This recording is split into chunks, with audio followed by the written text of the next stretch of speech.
መስሎት የሲቲው ራሱን እኮ ነው የሲቲው ራሱን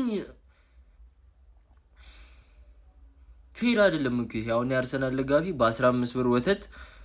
የዩናይትድ በ50 ብር እኛ 75 ብር ይድረሳቸው በቃ ሁሉም አሁን 19ኙም እኛ ቀጣይ ካልተጫወትናቸው ነው የሚሉት እኮ አሁን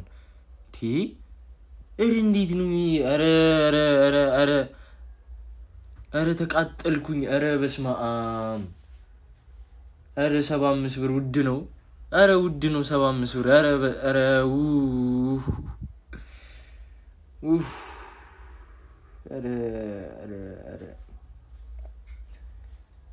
ስሙ በቃ ሜንሽን አታድርጉኝ ከዚህ በኋላ መጀመሪያ ቪዲዮ አልሰራም ሜንሽን አታድርጉኝ ምንም አትበሉኝ በቃ ልረፍበት